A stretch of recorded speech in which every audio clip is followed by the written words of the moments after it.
everybody. Good afternoon, good evening, wherever and whenever you're joining us from. Welcome to another episode of the Coach's Corner.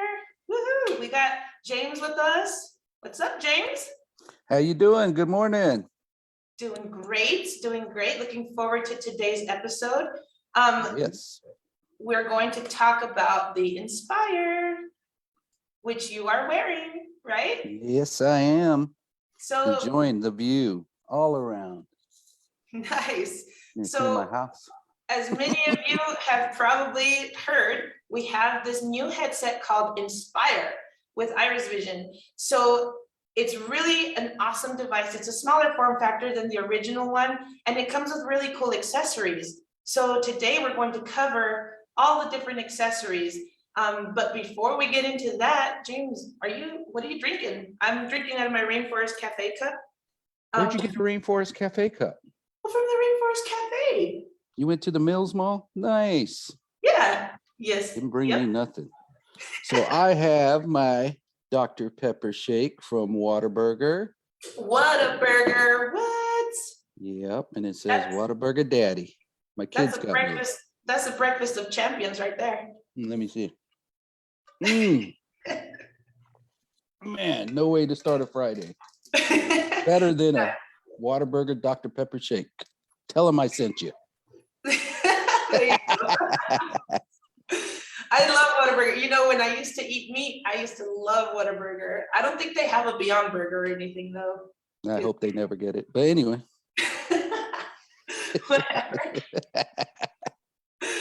All right. So let's jump right into this accessory overview. Mel, if you could start the slideshow. So as we're waiting for Mel to start the slide, there we go. Looking forward to this overview here, because a lot of the time people have so many questions and we get so many different things in the package, right? That sometimes like, what is this? What do we do with this? Yeah. So today's episode is to help us go through all that. All right, let's go to the next slide. Perfect. So in the package, you're going to receive an Eyeguard, right? And that's connected to the headset, right, James? Yes, it is. I'll show them. Comes right out. Awesome. You can wear it with or without. Snaps right in. Yeah, and it's really cool because it's magnetic. So you can actually peel it off or put it back on depending on the situation. If you have light sensitivity, you might want to keep the Eyeguard on because it kind of blocks out that ambient light.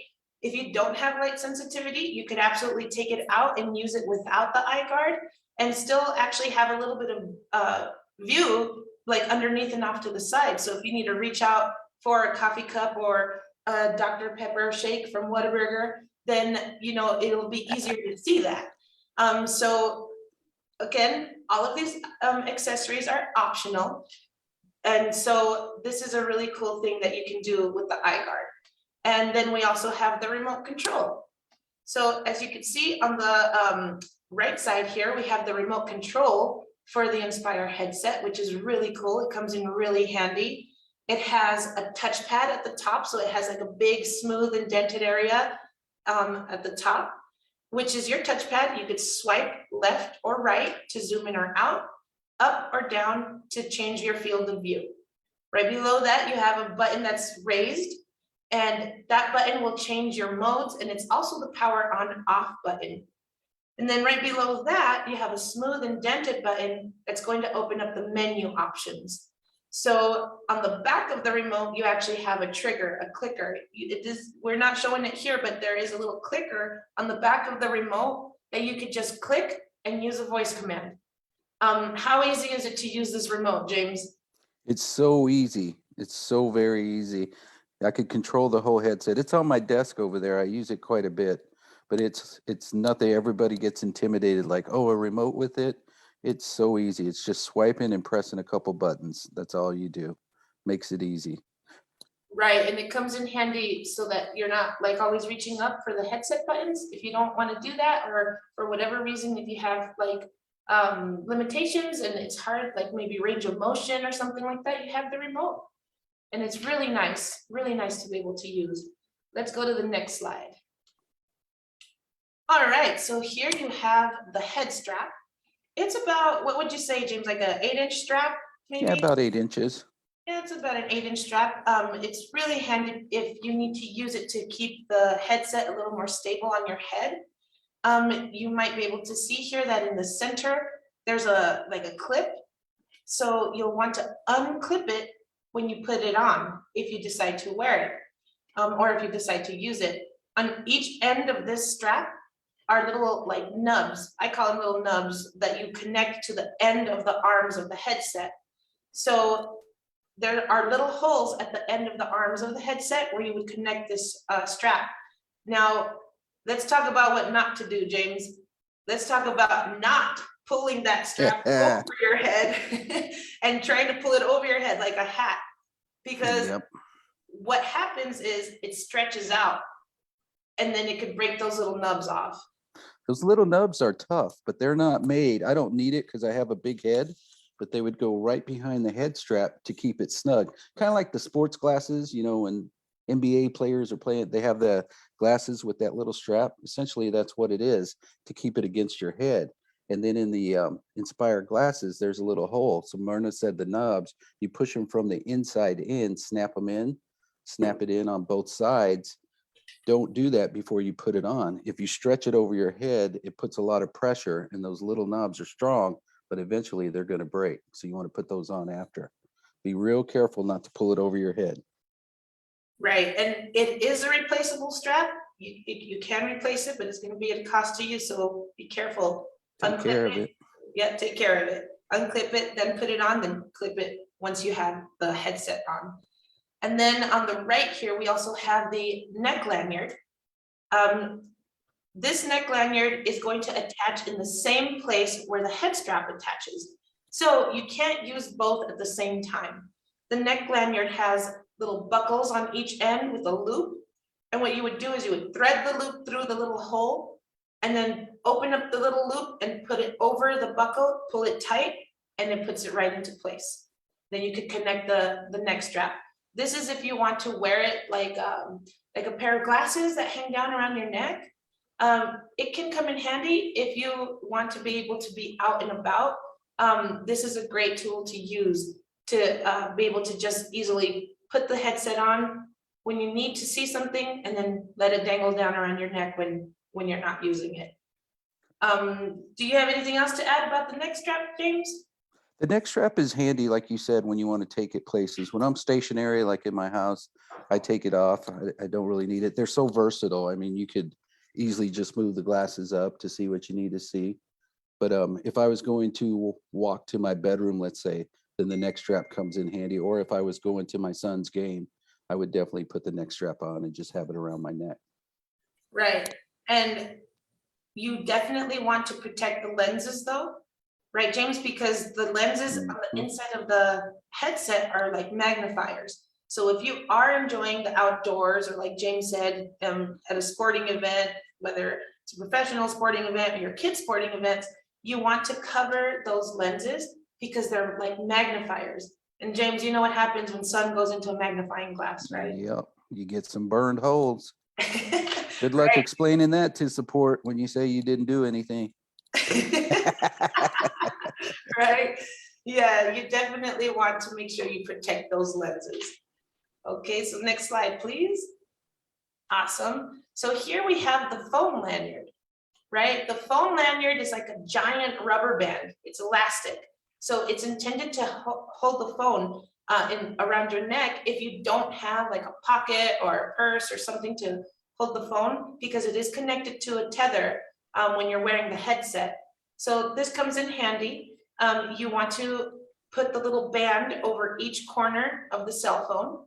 And what you'll see here is the IrisVision logo. I think, yeah, the IrisVision logo is on the back of this lanyard. So a lot of the time people get a little confused because that's actually a little pocket. They think it's a pocket for the remote or something like that, but it's not.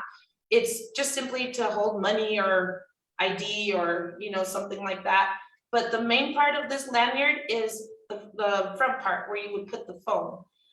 You don't want to put the fourth strap over the side with the buttons, because that strap will press the power button and it'll turn your device on and off. So just connect it at the 3 points. I know, James, do you use this neck I lanyard? do. I do. Yeah, I almost dropped it. So from now on, I have the other one, but I have it hanging right now. It's still secure without that third button. I mean, without the third strap hitting the buttons. If you do put it over, like Myrna said, it'll start pressing the buttons on you. And while you're wearing the headset, it may power it off or something like that. But look, I'm bouncing it in front of it. Still very secure. Nice. And in the back, in that little pocket, James, you keep all your hundreds, all your. I keep my Whataburger gift cards. Nice. And then on the right here, we have the ear clips, right? These sometimes look a little confusing because they look a little confusing. It's like, what is that? Right? So what these are little ear clips that sit on the back of your ear to kind of keep the headset a little more secure on your head as well. Again, all optional accessories. You don't have to use these if you don't want to, but as you notice, they have like a little tail end and then a little wider end. So the top part of these ear clips here that you see in the image, it's a little bit wider, right? So it opens up like a rubber band, and that little opening will be pushed into the ends of the arms of the headset, and then you'll push it all the way through until it sits on the back of your ear. So you need to be careful though, because if you overstretch that little band, it can break. Do you use these, James? No, because my head's big. Yeah. I don't really use them either, but they're really nice for people who have maybe like a smaller frame or they just want that stability. These ear clips are really handy. I've had clients where they keep telling me they're slipping down, and then we go over how to place the ear clips, and as soon as they put them on, they always got to shake their head. I don't know why, but they tell, oh yeah, it does stay pretty good. So I know they work. I just don't use them because I got a big head. Right. Imagine that. Yeah, whatever. Like crazy. All right. So here we have the microfiber cleaning cloth. This is a really cool little tool, just a little, additional thing that we added. You want to use this to wipe the little lens on the front of the camera of the headset, because again, being partially sighted, we tend to touch things all the time, right? We're always putting our fingers on everything. And sometimes we're feeling around on the headset because we just kind of want to get oriented to it. And if our fingerprints are on that camera lens, it might cause like I don't know, what would you say, James? Like a fuzzier view, or a little unclear view. The slightest smudge could be so bothersome. It could be like a blurry spot looking like a tree or something.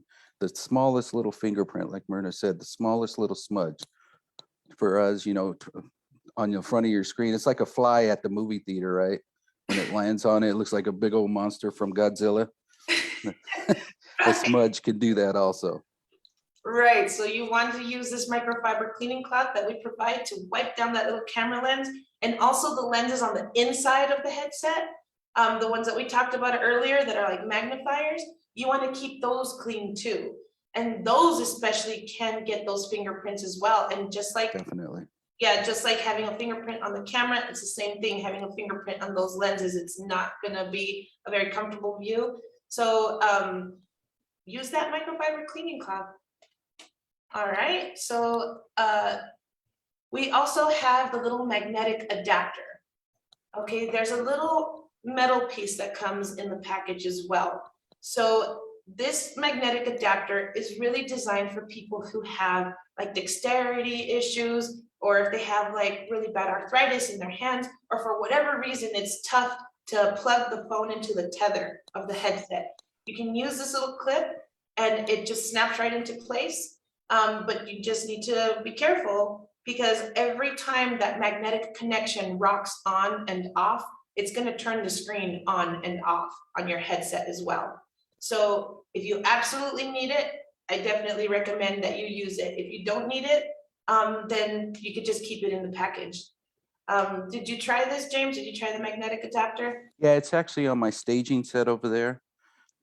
I do use it for that, the breakaway. If I turn too hard, I don't want it to pull the phone on the floor. So it's kind of like a safety breakaway also, but it's on my other device, the staging device that we're doing testing on. Nice. Okay, cool. Otherwise, it still works by plugging directly in, as you can see. So either way, it is kind of safer in my eyes, because when you turn, if you don't have the lanyard on, like this one, the test mode does, but it'll pull on the floor. You don't want to break it, so you want to take care of it. Use the safety precautions. Yes, for sure. Next slide, please. Awesome, thank you. So the package comes with a wireless charging stand. Okay, this is really cool because you can open it up to use it as it's displayed here as a platform, or you can keep it flat. It's whatever you prefer. And the cool thing is you can actually feel to line up the phone to place it on this charging stand. It's like the perfect same shape as the phone. So you can put it right side up like that, or you could put it sideways and it'll charge as well, or you can put it upside down. James is getting a very important phone call here. I thought I shut it off. I got a new iPhone 13, so Woo! I guess the clip doesn't work. Nice. Max, big old brick. Well, what do you think about this charging stand, James? Wouldn't you say it's pretty easy to put the phone on there? It's very easy. It's no problem. You line it up, you can feel it. Like we do everything by feel. Mine's in my bedroom at night. I put it right there, right on it. I have the other one right by my desk. But it is so easy. You don't have to see the indicator light. You can just feel it. No problem. It's very easy. Come a long way with that. Yeah, and then it does come with that charging cord as well. So as you can see on the right side here, it's just a regular cell phone charger. It's the brick for plugging into the wall, or you know, the box, whatever people call it. What would you call that, James? It is called the brick. Yeah, okay. They call it the brick. And then the charging cord here as well for direct charge. So if you don't want to use the stand, you could plug the phone in directly and charge it directly like a regular cell phone. Now, when you use the wireless charging stand, it is going to take a little bit longer to charge than it does if you were to plug it in directly. So from 0 to 100 on the charging stand, it takes about 3 hours or so. With this direct charging cord, it's going to charge in maybe like an hour or so from 0 to 100. So whatever you prefer, if it's easier to use the stand, use the stand. If you want the device to charge a little bit faster, then use that cord and charge it directly. All right. Any other tips that you could think of, James, for the charging process? No, just like you said, if you need it quickly and it's 0 to 100, it's dead. Definitely use the direct connect, you know, into the bottom of the phone. But other than that, just set it on the charger. It's so easy. Made it really easy with that cradle. Yep. Stand up. I call it a cradle. It might not be, but it looks like a little cradle. It's so easy to put in. Yeah, it is real easy to line it up. Next slide, Mel. Thank you, ma'am. So here we have the user's guide. And the user's guide is nice, excuse me, because it is larger print. So it has all the information that you need to kind of get an idea of how the device works. It has a list of voice commands, cleaning tips, those type of things. The user guide and coaching go hand in hand. So absolutely, you could use the guide to kind of get an idea of how the device works, how it functions, you know, the different buttons, where the placement of everything is. It talks about the accessories, just like we're talking about right now. But you also get that little extra info when you pair the user guide with the coaching session. So you get to work with one of us, right, James? And we go through a bunch of different information with the user guide in mind as well. And it's just a really nice tool. People also use it to kind of practice their reading as well. Definitely. What do you think of the user guide, James? Like you said, very easy to read, big font. And you guys are so lucky you get us as coaches. Very lucky. And we don't go through the user's guide with you. We cover important, you know, things that you will need, such as charging, taking care of it, precautions, where to find things, voice commands. But we do encourage you, as you get better as reading, to definitely use the user guide. It's big font, dark bold print, can't beat it. Good practice. Absolutely. And of course, with the coaching, it's really nice because we're actually users. So we kind of have a different perspective too. We can connect with you as the user being partially sighted as well. So we have different tips and tricks that work for us that we share with you. Doesn't necessarily mean it's going to work for you, but it might. Everybody's eyes are different, right, James? That is exactly right. So then finally, we have the phone, the S21. So when the phone is connected to the headset, if you have a bright yellow screen, that means the screen is locked. So you have to swipe your finger from the bottom up to unlock that screen and be able to see the display on the headset. Sometimes people will plug the phone in and be confused because all they see is like a little lock in the time. And it's because that bright yellow screen is displayed on the phone. We don't have it displayed here right now, but that's what you're going to see when you get your device.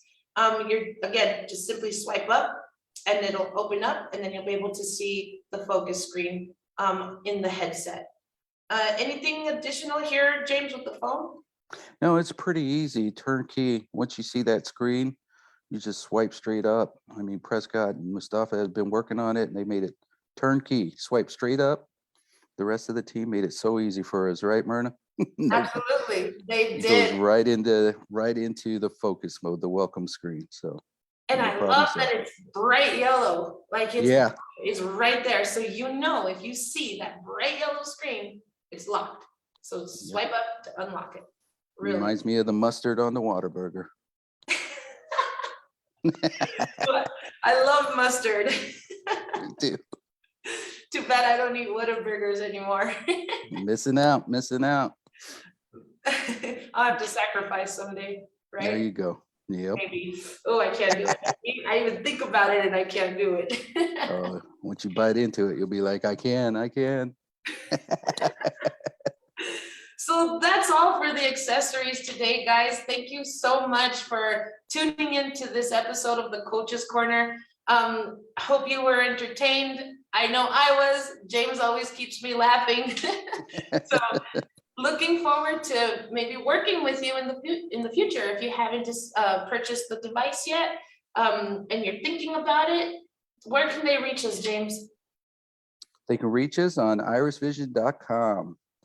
Yep. You can also call several around. Just go online, definitely IrisVision.com. Tell them we sent you. Maybe they'll give us a Whataburger gift card for referring you guys. Yeah, you can reach us at 855-207-6665. Yeah, and that's the line for customer support and sales. So hope to hear from you guys soon. And again, if you have any pictures, any experiences, if you're a user, if you have any pictures, any experiences, anything that you've done with your device that you'd like to share with others, please, by all means, share your pictures, share your stories. Tell us what happened when you first put your IrisVision on. I always love that, right, James? Yeah. Isn't that the coolest part? It is. So tell us about it. If you are a current user and you'd like to be on one of these episodes of the Coach's Corner, let us know. We always like to do a client spotlight. I think, James, you got one coming up, right? Yes, I do. I sure do. I got a very special client that does a very special thing. All clients are special. Yes, right, exactly. But I'm looking forward to that one. So make sure you guys tune in to our next episode of the Coach's Corner. It's going to be James and his client spotlight. And we're looking forward to that.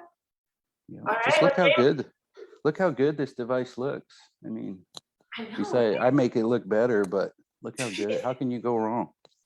There you go. Exactly. All right. Well, no pro tip today, guys, because basically the whole episode was a pro tip. And again, tune into our next episode of the Client Spotlight with James. For now, we'll catch you next time. And call in, send your pictures, send your experiences. We look forward to hearing from you. Yes, please do. We really like those. Please send them in. All right, James. Talk to you later. All right. We'll talk to you later, Myrna. Bye-bye. Okay. Bye, guys.